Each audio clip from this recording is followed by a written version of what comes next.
Bonjour à tous, bienvenue dans Point Paul, la nouvelle grande émission politique du web, imaginée et lancée conjointement par l'internaute.com, le Lab d'Europe 1. Bonjour Aurélie Marciro. Bonjour. Par le Huffington Post. Bonjour Geoffroy Clavel. Bonjour Fabien. Et par le Journal du Dimanche. Bonjour Anne-Charlotte Dussault. Bonjour Fabien. Notre première invitée aujourd'hui est ancienne ministre, elle est députée de Paris. Elle est candidate à l'élection présidentielle au travers de la primaire Europe Écologie Les Verts. Elle ambitionne, elle le dit elle-même, d'écrire une nouvelle page de l'histoire politique dès 2017. Notre invitée, c'est Cécile Duflot. Je n'ai jamais eu de compte à l'étranger. Deschamps peut le dire. Deschamps peut. Jeanne, au secours! Et qui vient sur la Grande Muraille conquiert la bravitude. Bonjour Cécile Duflot. Bonjour. Merci d'être avec nous aujourd'hui dans Point Paul. Ah, pas cette photo. Eh oui, ben, vous voyez. Et est-ce que vous connaissez l'histoire de cette photo? Ben, c'est la première question qu'on va vous poser. Eh bien, il se trouve que ici, là, ce qu'on appelle le contre-champ, vous avez la dame qui nous recevait et derrière plein de photographes. Donc là, donc, on est à Caen. on c'est est ça, chez une On est dame. du 17 mai 2013, pour situer un petit peu. Et donc, la dame veut servir le thé. Elle est hyper embarrassée parce qu'elle ne peut pas se lever et que la théière est trop loin. Enfin, le café en l'occurrence. D'accord. Et du coup, je vois qu'elle ne sait pas comment faire et qu'elle n'ose pas bousculer les photographes et les journalistes. Et donc, du coup, je lui dis, vous inquiétez pas, je m'en occupe. Et depuis cette photo, elle dit autre chose que la véritable histoire. Comme Oui, c'est d'habitude. ça, on l'a trouvé assez surréaliste. Ouais. Et qu'est-ce qu'elle dit aujourd'hui. en fait pour vous cette Non, photo? comment elle est utilisée. Ouais, comment elle est utilisée. Elle est utilisée en disant que je sers le café au président de la République. Uh-huh. Voilà, comme une gentille petite meuf. Ouais. Alors à propos de thé, on ne sait pas si ce sont autour de tasses de thé que François Hollande a encore livré des confidences. Enfin, il se trouve qu'un nouveau livre sort aujourd'hui. Un président ne devrait pas dire ça. Est-ce que vous trouvez que François Hollande est un peu trop pipelette avec toute cette pile de livres qui s'accumule sur ses confidences à des journalistes? Alors, il se trouve que depuis hier soir, j'en ai lu une partie. Et en fait, c'est assez intéressant, mais ça ne devrait pas être publié aujourd'hui. C'est-à-dire que c'est le regard d'un acteur politique de premier plan, le président de la République, sur son action. Donc effectivement, c'est intéressant. Il y a des moments intéressants, il y a des moments assez surprenants, il y a des moments où il s'arrange quand même sérieusement avec la réalité. Mais c'est bizarre de le rendre public de cette manière. Voilà. Et c'est aussi bizarre qu'il ait consacré autant de temps à autant de journalistes pour dire d'ailleurs pas à tous la même chose. Ce qui fait qu'on a un sentiment de flou sur ce qu'il pense, à quoi il croit. C'est une manière de purger son bilan avant d'entrer en campagne, selon vous, ou c'est juste peut-être son amour immodéré des journalistes qui le conduit à... Franchement, je ne sais pas, mais en termes de stratégie politique, ça paraît bizarre, parce que vous dites purger, sauf qu'il ne dit pas la même chose. Dans une interview qui est publiée aujourd'hui dans le Nouvel Observateur, il dit encore des choses différentes. Donc ça donne quand même un sentiment assez curieux sur ses convictions. Vous entendez qu'il y a des contre-vérités dans ce qu'il a dit aux journalistes du Monde? Oui. Oui, il y a des choses. À Par propos exemple, de- il raconte qu'il m'a demandé de quitter le gouvernement, alors là, pas une demi-fois qu'il a même tout fait pour que je reste. Donc... Il ne vous a jamais demandé de quitter le gouvernement? Non, mais je pense que dans les moments, c'est aussi une façon de se raconter. C'est ça qui est intéressant, c'est que moi, puisqu'il y a des scènes que j'ai vécues, c'est que sans doute on lui objecte que par exemple il faudrait qu'il soit plus autoritaire. C'est ce qu'on dit toujours aux dirigeants politiques. Je pense que c'est une grande erreur. Enfin, cette idée qu'il faudrait mettre en scène l'autorité m'apparaît moi une idée assez vaine. En fait, aujourd'hui, ce sur quoi il faut avoir de l'autorité, c'est sur le dérèglement climatique. Je peux vous dire que c'est pas en prenant un air martial qu'on va faire baisser la température de la planète. Donc en fait, il faut plutôt des dirigeants qui soient capables de créer des moments de compromis et une capacité à emmener leur pays dans une Pour direction revenir plutôt vraiment qu'à... à sa confession, il y a des choses qui vous ont choqué, des choses qui vous ont heurté. Qu'est-ce qui vous a le plus J'ai pas tout lu. surpris? Pour être franche, je n'ai pas tout lu. Vous savez que déjà les grandes phrases Oui, mais les moi, plus je choquantes fais sont... toujours un peu attention quand il y a des phrases qui sont prises, si elles sont prises indépendamment de la phrase d'avant ou de la phrase d'après. Donc voilà, il y a un sujet sur lequel je suis mal à l'aise avec son expression, c'est les questions relatives à l'islam. Je pense que là, les responsables politiques se trompent, mais lourdement, à la fois dans le rapport à la religion, dans ce que ça envoie aussi que des responsables politiques disent ça. Est-ce que vous trouvez ça normal que et Nicolas Sarkozy et François Hollande disent il y a un problème en France avec l'islam? C'est ça la phrase. Oui, mais je pense que non, c'est pas normal, en plus que c'est pas vrai.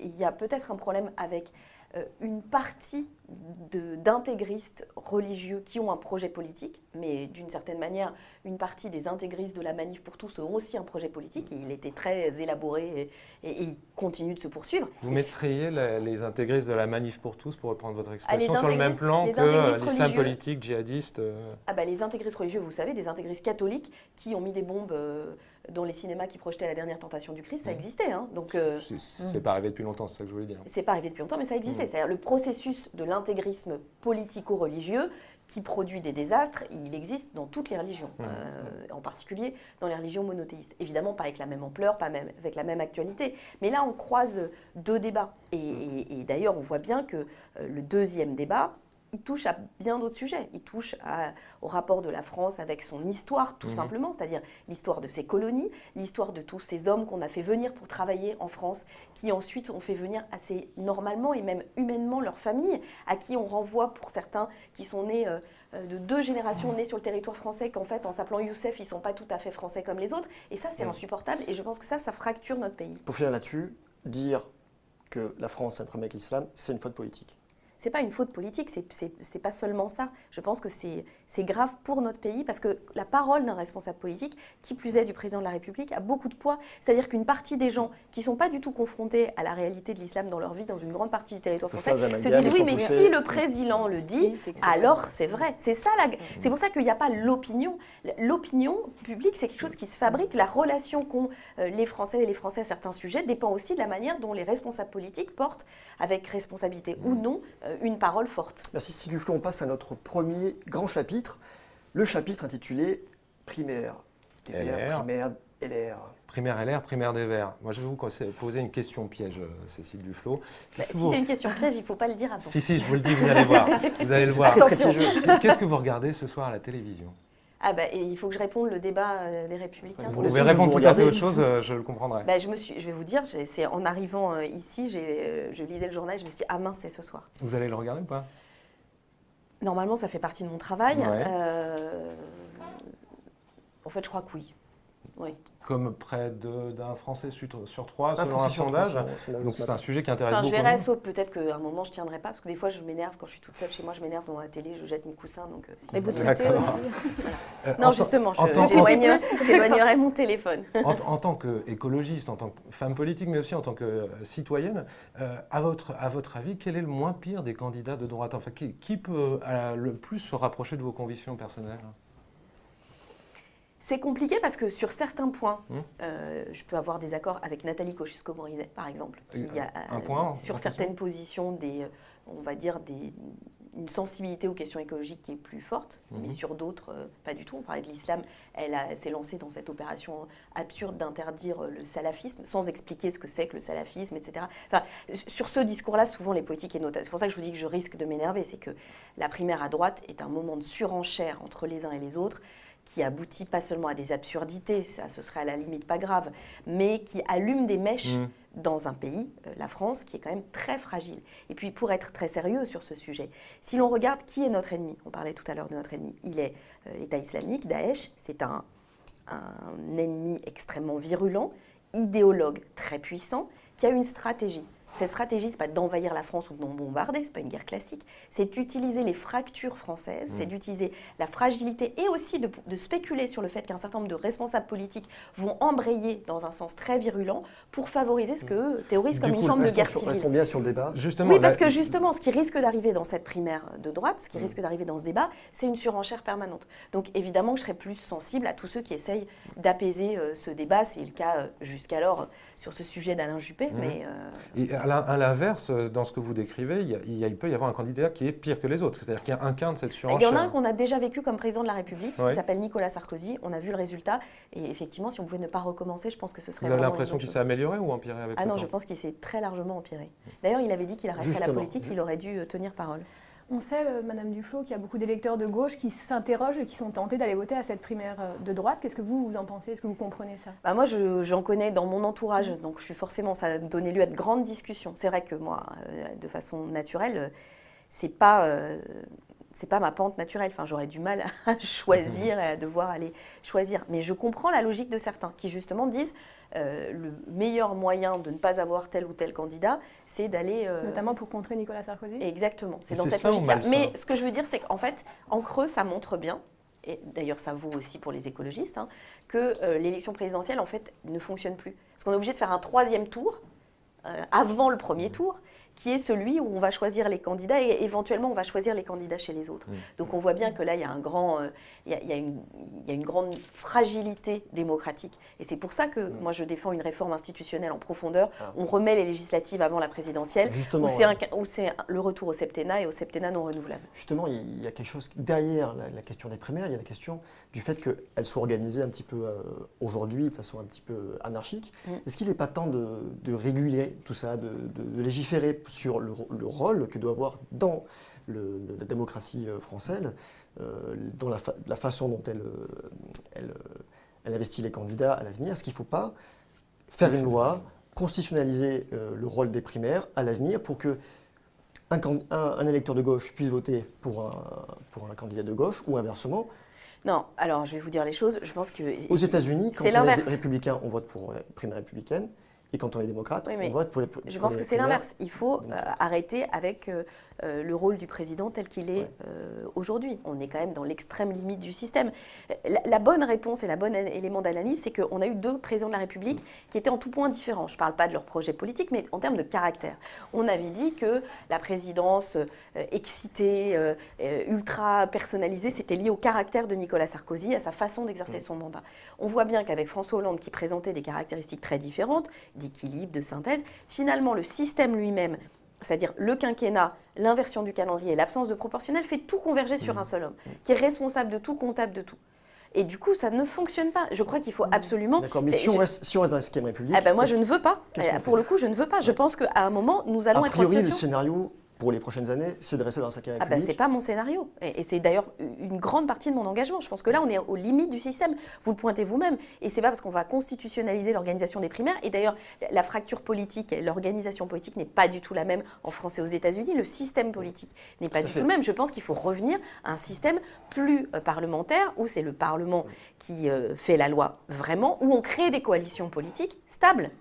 Aujourd'hui, la grande vulnérabilité de ce que vous décrivez, c'est qu'à la fin, ça finisse avec l'extrême droite au pouvoir, et au pouvoir largement, c'est-à-dire président de la République, mais aussi le système électoral au scrutin uninominal à 2 tours peut faire Donc, avec 30%, si je vous entends, Cécile Duflot, avec 30%, vous pouvez gagner la majorité si je vous entends bien, c'est dans quelque l'Assemblée. part, il y a quand même une responsabilité de la gauche et même des écologistes à appeler à aller voter aussi à la primaire de la droite pour désigner le moins pire des candidats. Pour qu'au premier tour de la présidentielle, on ait un panel le plus, j'allais dire, sain possible pour tout le monde. Non, mais aujourd'hui, ce qui serait sain, ce serait de passer à la 6e République, c'est-à-dire de faire... je ne crois pas qu'il faut supprimer l'élection au suffrage universel du président de la République, parce que les gens auraient l'impression qu'on leur vole une élection. Mais je pense qu'il faut aller vers le modèle finlandais, vers le modèle portugais, c'est-à-dire il reste un président, mais il ne s'occupe plus tous les matins et toutes les après-midi de politique intérieure. Il est l'incarnation du pays, il est celui qui fixe un cap, mais c'est le gouvernement et le Premier ministre qui gouvernent et qui sont responsables devant le Parlement avec la proportionnelle. Je pense vraiment qu'il faut être très conscient du fait qu'on touche les limites de ce quinquennat ultra-présidentialisé. C'est pas de changer les règles de la primaire, c'est plutôt de changer les règles de la Constitution. Oui. Madame Duflot, on va revenir à la primaire écologiste. On voit bien la différence entre les candidats à la primaire de la droite, moins entre les 4 candidats à la primaire écologiste. Pourquoi aujourd'hui il faut voter Cécile Duflot et pas Yannick Jadot? Quelle est la différence avec Yannick Jadot, avec Michel Rivasi ou avec Karima Delli pour vous? Alors d'abord, la première bonne nouvelle, c'est justement ce que vous avez dit, c'est-à-dire qu'il y a une grande convergence de vues sur le projet et sur l'état d'esprit et sur la manière dont s'est déroulée cette primaire. Je pense que c'est vrai que c'est une question de personne derrière, une question de caractère, une question de personne. Oui, mais c'est un très bon signe. Ça veut dire que justement, les fractures politiques qui peuvent exister entre différents candidats de droite n'existent pas, ou à gauche, n'existent pas au sein des écologistes. On peut aussi parler de sensibilité plutôt que de fracture. On peut dire que voilà, on choisit une sensibilité plutôt qu'une autre entre vous et vos amis, et c'est très difficile de choisir. Ah oui, non, mais justement, là, la question, mais pour le coup, peut-être que du coup, on répond de manière inversée à cette histoire de 5e République. C'est-à-dire que nous, on dit, l'important pour nous, c'est le projet. Et d'ailleurs, ce qu'on souhaiterait, c'est le porter dans le cadre, et c'est ce qu'on fera dans le cadre des élections législatives. Justement, on ne tombe pas dans le piège de la 5e République. Ensuite, effectivement, il y a le choix d'une incarnation, puisqu'il y a une ou un candidat. Alors, la différence entre nous, c'est une différence de parcours, de mode d'expression, d'expérience. Elle est assez facile à constater par ceux qui choisissent. Est-ce que votre expérience au gouvernement, c'est un atout ou c'est un boulet, excusez-moi l'expression, dans cette campagne pour vous? Vous le ressentez comment? Alors, comme moi, je place cette campagne dans la perspective de ce que serait une présidence écologiste. Il ne s'agit pas d'être déraisonnable par rapport à la réalité politique d'aujourd'hui, mais si on est candidat à une élection, il faut être prêt à pouvoir exercer la responsabilité à laquelle on postule et dire ce que ça ferait une présidence et une présidente écologiste. Et pour être franche, il y a 5 ans, d'ailleurs je l'avais dit, ça m'avait été beaucoup reproché à Vous l'époque. n'aviez pas les épaules. J'ai dit, j'ai pas les épaules. Et en fait, j'avais pas les épaules pour être présidente, c'est-à-dire que je ne pouvais pas me projeter dans cet horizon-là. Maintenant, en ayant eu connaissance et des rouages de l'État et des manières dont ça fonctionne, en ayant géré un groupe, présidé un groupe de 50 élus à la région Île-de-France, je pense que oui, j'ai les capacités pour exercer cette fonction. Et donc, pour expliquer ce que changerait, ce que signifierait une présidente écologiste en France en 2017. Donc pour vous, vos 3 adversaires de la primaire écolo n'ont pas les épaules pour ça? Ah non, j'ai pas du tout dit ça. J'ai simplement parlé pour moi il y a 5 ans et pour moi aujourd'hui. Voilà. Et ça, je pense que c'est chacun qui juge sa capacité, parce que c'est quelque chose de très personnel, très intime aussi. Ça veut dire être capable de s'exposer à la violence qu'est une campagne présidentielle. Et pour avoir déjà vécu un certain nombre de tentatives de déstabilisation, je mesure l'énergie que certains emploieront. Justement, vous avez parlé de réalisme. La question qu'on se pose aujourd'hui, c'est que vous avez les qualifications, vous avez effectivement une expérience gouvernementale, mais votre parti manque d'argent, il y a une fuite des militants assez évidente. On se demande si vous avez vraiment les moyens de mener à bout vos ambitions. On parle notamment de ces 500 signatures qui seraient difficiles d'accès. Il paraît même que le président s'échine à vous mettre des bâtons dans les roues là-dessus. Est-ce que c'est possible? En gros, est-ce que même si vous gagnez cette primaire, on vous retrouvera au premier tour de l'élection présidentielle? Alors, j'ai une très grande détermination pour que ça soit le cas. Mais est-ce que vous avez des doutes aussi? Non, j'ai pas de doute. J'ai pas de doute parce que, pour la bonne et simple raison qu'au-delà de tout ce que vous dites, la question c'est est-ce qu'on a besoin aujourd'hui de faire en sorte qu'on mange plus sainement et qu'on arrête de s'empoisonner avec des pesticides? Est-ce que oui ou non on considère que face au dérèglement climatique, en fait, je on ne le peut conteste signer des pas, tests? mais il y a une réalité technique dans l'élection présidentielle. Justement, moi je suis convaincue qu'il y aura 500 élus qui seront sensibles à ces À ces questions-là. thématiques. Et d'ailleurs, une partie d'entre eux qui m'ont vu m'exprimer ou à l'Assemblée nationale ou devant le Congrès, qui m'ont vu devant le Congrès des maires m'exprimer sur certains dossiers, qui savent justement qui je suis et ce que ça signifierait. Et y compris d'ailleurs dans des dimensions qui ne sont pas des dimensions habituelles. Moi, j'ai été confrontée en tant que membre de la Commission des Affaires étrangères, en tant que présidente de groupe, à m'exprimer sur la déchéance de nationalité, après le Congrès, après les attentats lors du Congrès, donc sur des sujets qui ne sont pas des sujets techniques ou des sujets thématiques. Sur cette histoire qu'on entend beaucoup ça et là, de François Hollande, d'Emmanuel Valls, qui vous mettraient des bâtons dans les roues, qui feraient tout leur possible pour vous empêcher d'avoir ces signatures. Vous y croyez, vous? Ça vous paraît C'est une réaliste? réalité. Je pense ça vous étonnerait d'eux ou Non, ça ne m'étonnerait pas, dans la mesure où certains estiment que ce serait la présence d'un candidat écologiste qui pourrait hypothéquer leurs résultats. Moi, je crois que c'est une erreur absolument totale. Pour la bonne et simple raison que les électeurs, vous ne les tenez pas par la main.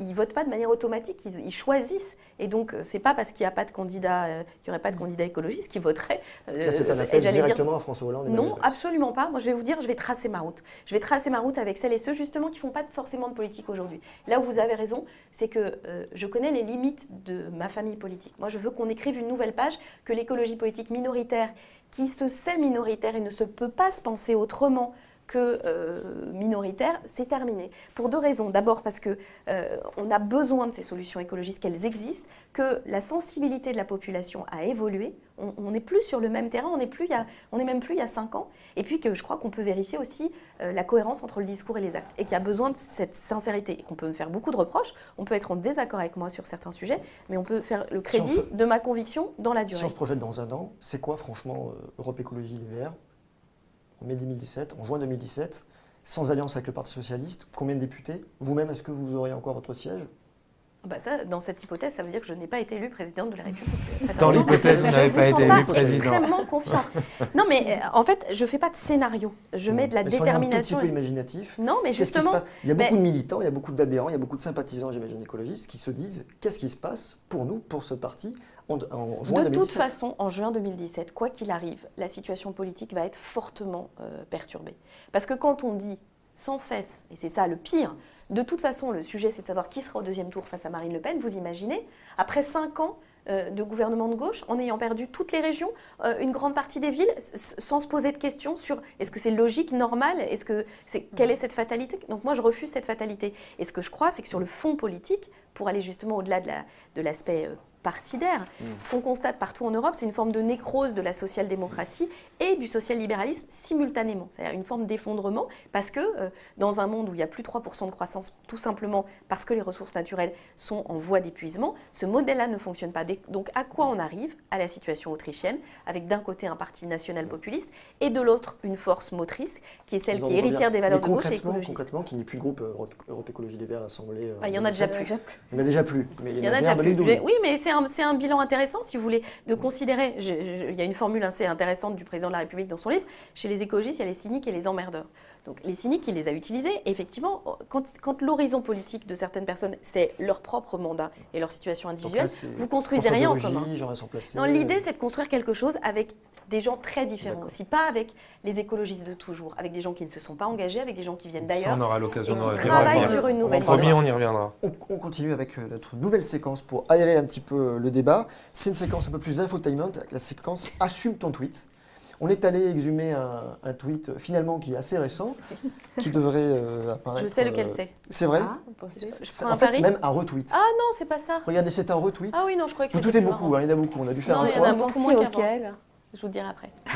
Alors juste d'abord une réaction sur ça. C'est un retweet. Ouais. Voilà, retweeter la Et photo, tournage d'une émission Vous avez intime mis avec Cécile Duflot. expérience Un peu particulière, Ouais. 3 petits points. C'est vrai que ça nous a un petit peu interloqué les 3 petits Je points. vais vous dire pourquoi, parce que pour la première fois de ma vie, j'ai entendu ma sœur et ma mère parler de mon enfance et de mon engagement en politique et de la manière dont elle l'avait perçu. Et c'était très touchant en fait. Si j'ai décidé de faire cette émission, alors j'ai beaucoup hésité parce que moi je n'ai jamais, et c'est pour ça que Pendant longtemps, vous êtes protégée de... Ah non, mais je vous l'avez continue. pas mis. C'est-à-dire que le pacte, c'était il n'y aura pas un mot sur mes enfants, ma vie d'aujourd'hui, etc. Pas un mot. En revanche, sur mon enfance et comment les choses se sont organisées pour que je devienne la femme poétique que je suis aujourd'hui, oui, ça, je veux bien le raconter parce que je pense que c'est un message pour d'autres. Je parlais de ceux qui ne s'engagent pas en politique. Moi, je me souviens très bien, en 1995, j'avais 20 ans, j'ai entendu Dominique Voynet un soir sur... Antenne 2 à l'époque, je crois que ça s'appelait encore comme ça. Il y avait un film où on la voyait de loin avec sa poussette, elle parlait simplement. Et du coup, ça a ouvert un horizon pour moi, que la politique n'était pas réservée à un monde qui était à 200 000 km de là d'où je venais. Et c'est cette histoire que je veux raconter, c'est que je suis toujours celle que je suis, que la fille de Marie-Paul et Jean-Louis Duflot avait une probabilité proche de 0 d'être en train de vous parler ce Donc matin. vous assumez à la fois ce retweet et avoir fait l'émission. Oui, et c'est pour ça Complètement. qu'en même temps, je trouve que ceux qui ont certains responsables, alors à la fois les journalistes politiques qui couinent énormément en expliquant que c'est abominable, mais dont certains dans des journaux très sérieux ont expliqué que je partais en vacances dans des camps nudistes en camion, c'est-à-dire n'importe quoi, et qui prennent des grands airs en expliquant que ça c'est, enfin voilà, je nuance, et certains politiques qui eux ont fait des reportages dans Paris Match avec leur vie intime actuelle et qui donnent des leçons, voilà. Moi, j'ai une doctrine, c'est jamais ma famille d'aujourd'hui, jamais mes enfants, jamais, parce qu'ils ne sont pas responsables de ça. En revanche, raconter mon histoire. Et puis je vous dis, l'originalité, c'est que ma mère et ma sœur ont accepté de parler. Vous pensiez qu'on allait exhumer quel tweet? Un où je disais que si on s'ennuyait dans une soirée, on pouvait aller dans les toilettes pour s'inscrire à la primaire de l'écologie. Ah oui, on l'a vu passer, effectivement. Allez, notre autre séquence. Je vais vous dire, c'est le vrai problème de Twitter, parce que je résiste, comme vous avez pu le constater, pour ne pas céder à l'aseptisation totalement de l'usage de Twitter. Mais c'est compliqué, parce que c'est pas quel outil de propagande ou de communication, quoi. Mais non, mais sinon ça sert à rien. Enfin voilà, sinon ça sert à rien. Il faut mettre du piquant dans Twitter, en fait. Oui, mais alors il faut faire attention aussi, parce que sinon il y a une page dans le lab. C'est ça. En parlant de piquant, on va inaugurer notre séquence la plus piquante sans doute de l'émission. Alors ça s'appelle 1 minute pour dire du bien d'eux. On ne savait pas trop si on laissait le choix entre 2 personnalités ou qu'on vous en proposait qu'une seule. Finalement, on vous laisse le choix entre Manuel Valls et Donald Trump. Donc vous avez le choix pour nous Et je dire. vais vous dire un truc, déjà le choix est atroce quand même. C'est vraiment un hasard. D'un coup, forcément, je ne peux dire du bien que de Manuel Valls. Vous avez Vous avez 1 minute. J'ai 1 minute pour dire du bien de Manuel Valls. Ouais. C'est parti, vous le décomptez sur Non, votre mais c'est gauche. pas que c'est comme ça, j'ai pas réfléchi. Ça en dit long déjà. Ça fait 10 Non, mais secondes de parce que perdu pour dire du bien de Manuel Valls. Il y a des... Ah bah si, tiens, je vais vous dire, je cherche parce que je veux chercher un vrai truc. On est allés tous les deux un jour, après un incendie très grave, je crois que c'était à La Courneuve, je ne suis plus sûre, ou à Gennevilliers, et on s'est retrouvés tous les deux à parler à la famille des gens qui venaient de perdre l'intégralité d'une famille, le père, la mère et les enfants. Et moi, j'étais vraiment bouleversée, enfin, je ne savais pas quoi dire. Et il a été très humain, il a été très... Enfin, il a trouvé les bons mots, et voilà. Et ça, pour moi, c'est un élément important. On sait que ce n'est pas votre orientation politique. C'est compliqué de dire du bien de Manuel Valls pour vous? Non, moi je crois, vous savez, que les gens, ils ont plein de facettes. Donald Trump, je pense que là, en plus je ne le connais pas du tout, mais là vraiment, je pense qu'on peut difficilement faire plus goré que ce personnage, quoi. Tout, l'argent, le rapport aux femmes, tout ce qui est abject dans l'humain me paraît concentré quand même dans Vous décrivez quand même personne. Manuel Valls, qui contrairement à Donald Trump, a l'air plutôt sensible, humain. Ouais, C'est quelqu'un de bien pour aller boire un verre le soir copain. après, ça, je ne peux pas dire, ça m'est jamais arrivé. Mais ce jour-là, oui, j'avais trouvé ça bien ce qu'il avait fait, vraiment. Après, est-ce que je suis en désaccord politique avec lui? Oui, et sur le fond, sur beaucoup de points, et sur la manière de faire. Et je trouve qu'en ce moment, sa volonté d'affirmation permanente d'une forme d'autorité virile à base de bleu marine, je trouve que c'est stérile. C'est stérile pour la politique. Vous dites. À base de bleu marine? Non, à base Oui, de à bleu base marine. de policiers, de gendarmes. Oui, parce que montrer- bleu marine, ça Bleu a marine, pris un non, sens non, aujourd'hui. non, ouais, ça va. Elle est Pas jusque-là, quoi. Elle n'est pas propriétaire des couleurs non plus, c'est bon. Hein. Allez, on ouvre une autre grosse séquence de l'émission qui va vous plaire, puisqu'elle s'appelle Duflo présidente. Non, mais... Et justement, on s'est projeté dans cette situation. Vous venez d'être élue présidente de la République, la première présidente écologiste, hein, c'est quelque chose que vous répétez souvent. Nous, on a eu un peu de mal à imaginer ce que ça voudrait dire. Concrètement, voilà, vous êtes élu. En général, la première chose que fait un président, c'est nommer un Premier ministre. Qui est-ce que vous nommez ? C'est une bonne question. Et c'est une bonne question qu'on m'a déjà posée, à laquelle je n'ai pas encore de réponse. Et je pense que c'est exactement le travail qu'il y aura à faire pour moi après Votre victoire. la primaire, si je gagne, de dire quel serait le périmètre d'un gouvernement. La Parce question que ça pose, c'est quelle alliance, quelle majorité? Parce qu'en Exactement, général, il y a... Exactement, parce que là où vous avez raison, c'est que ce ne sera pas, et en tout cas moi je ne serai pas la candidate d'Europe Écologie Les Verts si je suis désignée. Je serai la candidate d'une nouvelle majorité qui veut émerger, qui rassemble des gens qui viennent de plusieurs histoires. Et vous pourriez aller où, jusqu'où dans l'ouverture? Parce que vous allez faire un gouvernement ouvert. Est-ce que vous voudriez des personnalités civiles? Et si oui, quel type de personnalité? Moi, là où je suis convaincue, c'est qu'il faut, et là pour le coup c'est Cyril Dion qui l'a bien exprimé, j'ai eu un débat avec ceux qui sont de l'écologie issue de la société civile, en disant on se tient à distance de la politique. Je dis, le débat en fait il est plus là, est-ce qu'on agit ou est-ce qu'on n'agit pas? Est-ce qu'on a besoin de tourner les clés au sommet pour avoir une autre politique des transports?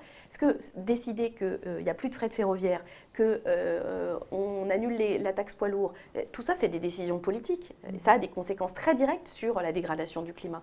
Donc moi je crois oui vraiment qu'il doit y avoir cette alliance, une alliance assez novatrice, c'est-à-dire où chacun respecte les qualités de l'autre. Moi je suis une femme politique, je suis d'abord une écologiste, ensuite je suis une femme politique. Et ça a une utilité, l'exercice du pouvoir, l'entraînement à ça. C'est pas quelque chose qui tombe du ciel. Il faut cette expérience. Mais cette expérience-là, elle est... Oui, bien sûr. Il peut y avoir des hommes et des femmes bien de sûr, droite dans mais le gouvernement Duflo. de droite. Mais le sujet, vous savez, aujourd'hui, c'est que c'est très compliqué. Moi qui ai été élevée dans une famille vraiment qui se reconnaissait dans l'étiquette de la gauche, franchement, aujourd'hui, quand vous voyez certains propos tenus par des gens qui disent « je suis de gauche », mais qui sont vraiment, de manière, en termes d'analyse politique, des propos ou des propositions traditionnellement de droite, c'est où les limites? C'est pour ça que moi, je pense qu'il faut dire qu'est-ce qu'on va faire très concrètement. Qu'est-ce que c'est une France 100% renouvelable, une France où on mange 100% bio dans les cantines, où on travaille 32 heures pour travailler plus, parce qu'on voit bien que la flexibilisation et l'allongement de la durée de travail théorique, de fait, ça fait quoi? Ça fait qu'il y a plus de chômeurs de 60 ans. Une équipe avec LKM peut-être, pas avec Macron. Le problème, c'est que là, pour le coup, alors ça c'est intéressant, j'ai bien écouté ce qu'a dit Emmanuel Macron, eh ben, il n'a rien dit en fait. Donc il n'a pas fait une proposition concrète. Donc il dit des lieux communs avec lesquels tout le monde est d'accord, ce qui est assez simple finalement. D'ailleurs, c'est assez intéressant, peut-être que moi je me place, vous parlez tout à l'heure de quelle campagne, absolument dans le sens inverse. Je ne suis pas allée chercher de l'argent des banquiers à Londres pour pouvoir faire des trucs hyper léchés avec des jolies caméras et plein d'argent, ça c'est sûr. Mais en revanche, il y a de vraies propositions, de vraies orientations, un vrai projet politique, un horizon pour la France. Donc c'est peut-être complètement une autre manière de faire et aussi une autre manière d'articuler la politique et d'engager dans la politique des gens qui, pour l'instant, n'ont pas fait ce choix-là, qui ont fait le choix soit de l'engagement dans la société civile, soit qui se tiennent en lisière de l'engagement politique. Quand on est élu président, il y a une échéance qui est importante, c'est l'échéance des 100 jours. Concrètement, ça ressemble à quoi les 100 premiers jours de Cécile Duflot? On a l'impression que c'est quand même un peu... C'est quoi votre priorité? Mener la révolution institutionnelle, la révolution écologique, comment Les c'est deux. concrètement? Mais Alors là, est-ce que c'est pour pas un le peu coup, utopique c'est- de vouloir mener les deux 100 jours? Ça front. paraît... Non, je crois qu'il faut faire les deux de front. C'est-à-dire que, et d'ailleurs, elles sont liées. Quand on dit un changement institutionnel profond, c'est aussi mettre le climat dans la Constitution. C'est dire que la France, qui est aujourd'hui, selon l'article 1 de la Constitution, une république laïque, démocratique et sociale, devient une France laïque, démocratique, sociale et Vous écologique. changez de constitution en combien de temps, Cécile Eh bien, Duflot moi, C'est mon long, hein. scénario, non, justement, mon scénario, c'est qu'il faut le faire par référendum. Parce que la réunion du Congrès et la majorité des 3/5, même si je suis élue présidente de la République, la majorité du Sénat ne va pas changer et donc ça ne va pas fonctionner. Donc il faut dire, voilà, maintenant que vous m'avez élu sur ce projet-là, j'ai besoin de votre soutien citoyen pour faire ce chamboulement Ça, vous le faites institutionnel. directement Dans dans les votre 100 jours, élection. vous Dans la avez foulée, oui. rédigé une nouvelle constitution que Non, vous faites en fait, valider au je crois qu'il ne faut pas référendum. rédiger une nouvelle Non. constitution. Je pense qu'il faut changer un certain nombre de points. Je vous l'ai dit, inversion du calendrier, proportionnelle à l'Assemblée nationale et constitutionnaliser la proportionnelle. C'est le cas dans beaucoup de pays européens. En France, on a joué avec la règle électorale et résultat des courses, c'est un outil d'opportunité en 86 où quand le général de Gaulle décide de ne pas faire, d'abandonner la proportionnelle pour des raisons de commodité et de crainte du Parti communiste, il le raconte dans ses mémoires. Donc on voit bien qu'il faut changer cette logique-là. Retour au septennat, non renouvelable, évolution des fonctions du président, non-cumul strict et droit de vote des résidents étrangers. Vous faites comme Nicolas Sarkozy, c'est au second tour des législatives qu'on a ce référendum ou alors Ben, je pense qu'il faut réfléchir enfin, très concrètement sur 2017 et le travail est en cours sur la manière dont ce référendum sera proposé exactement. Est-ce qu'il sera validé par l'Assemblée ou est-ce qu'il sera lancé à l'initiative de la présidente de la République? C'est un vrai acte très différent parce que je crois que si on ne fait pas ça, en fait, quand est-ce qu'on a changé de République? Dans des moments de grande crise. Donc je crois que là, il faut ne pas attendre que la crise soit profonde et actée. est temps, là. Et On y donc, est. il faut le faire maintenant. Oui. Cécile Duflot, toujours dans les 100 jours, est-ce que votre premier voyage à l'étranger, vous serez à Berlin ou est-ce que vous avez une autre idée de destination pour donner un signal sur votre présidence? C'est une bonne question. Je ne suis pas sûre que la relation européenne avec Berlin, elle est évidente. Mais je crois que l'Europe a aussi besoin maintenant d'une vraie démocratisation. Elle a besoin d'autres rapports de force. Je pense qu'une des erreurs du président de la République a été de ne pas être celui qui attendait les Italiens, les Espagnols, les Grecs au moment de son élection. Il y aurait eu effectivement une espèce d'alliance des pays du Sud pour réorganiser l'Europe, mais le vrai sujet, c'est la démocratisation de nos institutions européennes. Là, pour le coup, il faut une constituante. Parce que le débat sur les traités européens, il faut en sortir. En fait, on vous propose soit de s'y soumettre, soit de les dénoncer. Je pense qu'il faut que le prochain Parlement européen, c'est pour ça que je suis engagée dans le projet Diem 25 de Yanis Varoufakis, que je trouve que les solutions sont bonnes. Le prochain Parlement européen est constituant, et donc il reprend l'ensemble des traités. Peut-être un voyage et en Grèce redéfinit. plutôt. Voilà. Oui, voilà. Et on se Est-ce que ce demandait- serait dans, Ouais. dans un Vas-y, oui. Duflot Force One, juste petite question, votre avion? Dans l'avion qui existe. Bon, moi, Oui. j'ai pas de problème. Vous Ah, pourriez si, pas. j'ai peur de prendre l'avion. Mais je sais que dans un certain nombre de cas, il n'y a pas de Obligé. solution autre que prendre l'avion. Voilà. Allez, 2-3 questions rapidement sur des propositions un peu plus concrètes. Dans votre programme, il y a quelque chose qui, moi, m'a interpellé sur le revenu universel garanti. Vous préconisez 1 000 € Oui. minimum. Mais concrètement, est-ce que ces 1 000 € minimum garantis sans condition, est-ce à dire que moi, je peux demain, vous êtes présidente, demain, j'ai envie de m'exiler aux Seychelles, je suis français, Ah non. je prends 1 000 € et je vais vivre Ah non, au c'est soleil. un revenu de base qui est délivré aux habitants du territoire français. C'est pas... Je vais en Corse, au fin fond de la Corse, profonde sur la plage, je peux vivre sans avoir à travailler. Alors, c'est exactement la logique du revenu d'existence, qui est intéressant parce que sans doute vous allez faire ça pendant quelques temps et puis ensuite vous allez voir, comme beaucoup de gens qui sont au chômage et même indemnisés, que finalement leur vie, c'est pas forcément rester sur la plage. C'est ça qui est d'ailleurs très intéressant. Avec 1 000 €, on peut se permettre Mais c'est ce qui est très intéressant vivre chez les sans yeux. avoir à travailler. Ce qui est très intéressant, oui, mais aujourd'hui, le vrai sujet, c'est que 45% des emplois occupés actuellement risquent de disparaître dans les 20 à 25 ans. C'est-à-dire qu'il faut se placer dans la perspective que après la mécanisation, après la robotisation, l'informatisation, maintenant l'intelligence artificielle fait que de plus en plus, un certain nombre de métiers vont disparaître. C'est d'ailleurs la force assez inouïe de l'être humain d'avoir dans toute son histoire, été en capacité d'inventer des solutions pour ne pas avoir à travailler. Et on voit bien d'ailleurs que cette difficulté pèse aujourd'hui, avec un niveau de chômage très élevé, une intensification du travail sur certains, mais qui s'accompagne de ce niveau de chômage très élevé. Donc le modèle du revenu d'existence, c'est de dire chacun a les moyens de son existence. Alors, si je suis présidente de la République, ce ne sera pas 1 000 € pour tout le monde en juillet 2017. On va dire les choses franchement. Là, c'est le cap. J'attends un petit peu. La stratégie, non. Sauf si vous appartenez à 4 catégories pour lesquelles je pense qu'il faut mettre en place ce revenu d'existence plus vite. Les agriculteurs. Pourquoi ? Parce que je fais le lien avec la transition du modèle agricole. Aujourd'hui, il y a une étude qui vient de sortir, je crois que c'est 1/3 des agriculteurs qui vivent avec moins de 400 € par mois. En fait, ça, c'est pas tolérable. Tout ça pour un modèle agricole qui donc les épuise les sols, épuise notre planète et nous nourrit dans un certain nombre de cas avec des produits qui ne sont pas forcément de grande qualité. Donc, engager la transition du modèle agricole français vers un modèle plus riche en emplois, vers un modèle sans produits chimiques, ça s'appuiera aussi sur le revenu universel de 1 000 € pour les agriculteurs, pour les jeunes, pour les salariés, pour les chômeurs en fin de droit et pour les retraités. Donc pour toutes ces catégories, pas de condition, si ce n'est d'être habitant sur le territoire français. Oui. Et je vous assure que ça va de pair, évidemment, avec une réforme fiscale profonde, avec une vision beaucoup plus égalitaire.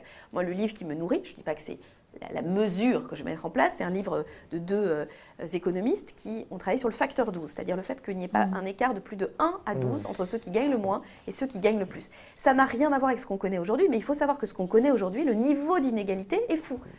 Pourquoi il est fou ? Parce que c'est le patron de Danone qui donne ce chiffre, mais je le dis parce que comme ça, tout le monde se met bien en tête l'ampleur des inégalités. Si vous enlevez 30% du revenu des 1% des plus payés de Danone, vous augmentez, vous doublez les revenus des 20% les moins payés. Vous imaginez l'ampleur des inégalités qu'on connaît aujourd'hui et la possibilité de redistribution plus importante qui existe. On va renvoyer tout le monde à votre programme. On va avancer, on manque un petit peu de temps sur notre mesure. Un point qui a un peu fait parler cette semaine, la légalisation, en tout cas le débat autour de la légalisation du cannabis. Il y a eu un débat en début de semaine au Sénat. Et je crois que vous êtes pour, ça tombe bien, 54% des Français le sont aussi.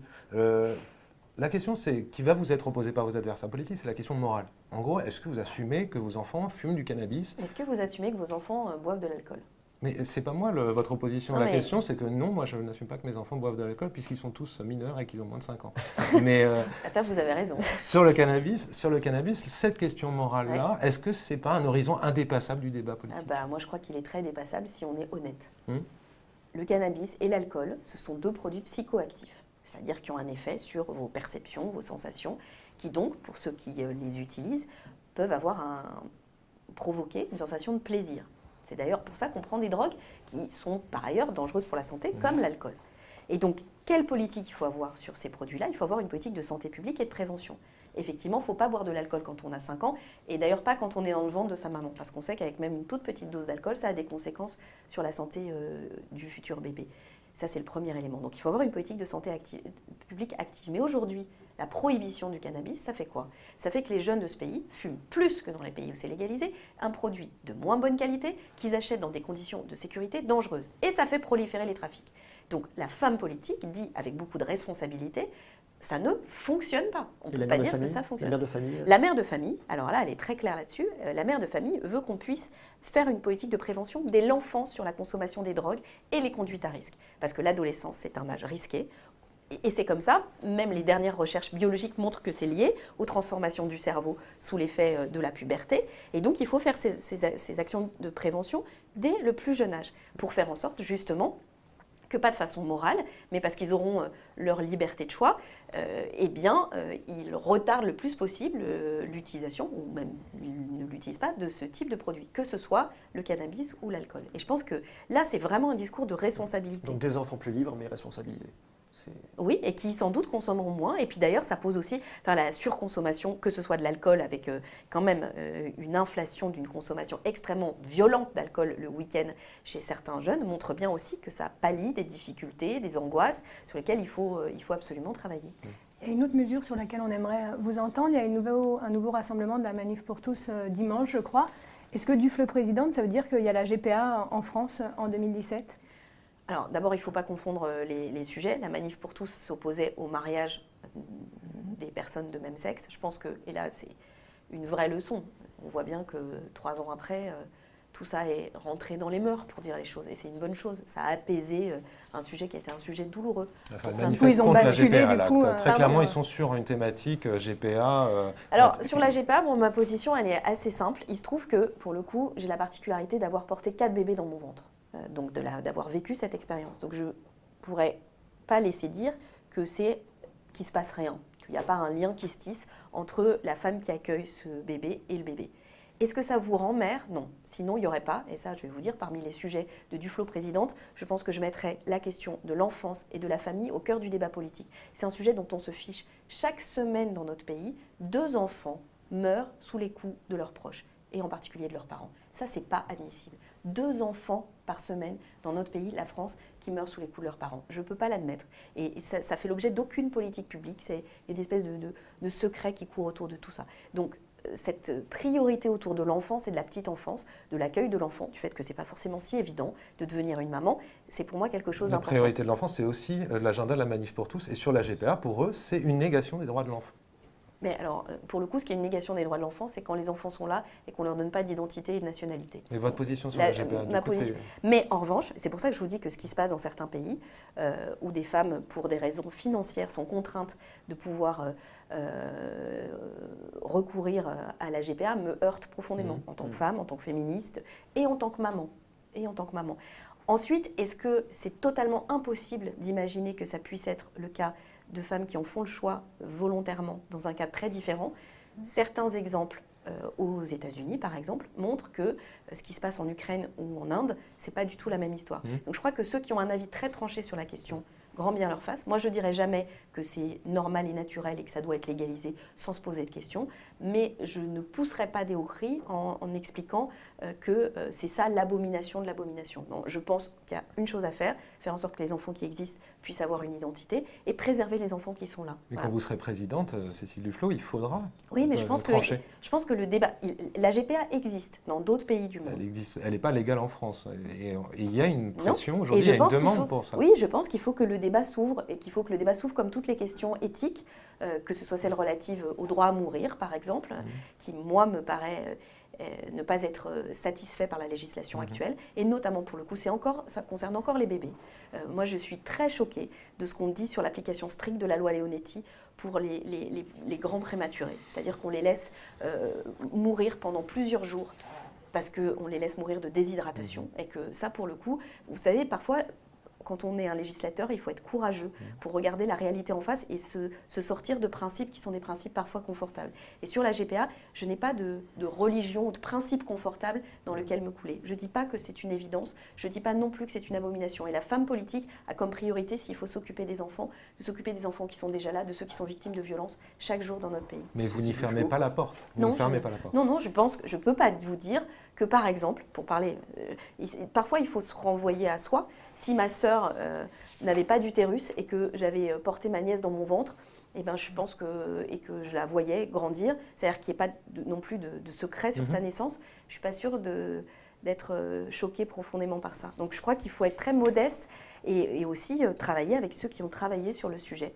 Mais tous ceux qui poussent des hauts cris sur ces sujets, franchement, aujourd'hui, la priorité, c'est s'occuper des enfants qui sont là. Et en France, il y a une grande partie des enfants qui vivent sous le seuil de pauvreté, des enfants qui sont victimes de violences, des enfants qui meurent chaque semaine. Et pour moi, la priorité, elle est là. Merci Cécile Duflot. On s'autorise 5 petites minutes pour quelque chose d'un peu plus léger. L'enchaînement va être dur là. C'est un peu dur, mais on passe à autre chose. C'est la dernière minute de l'émission.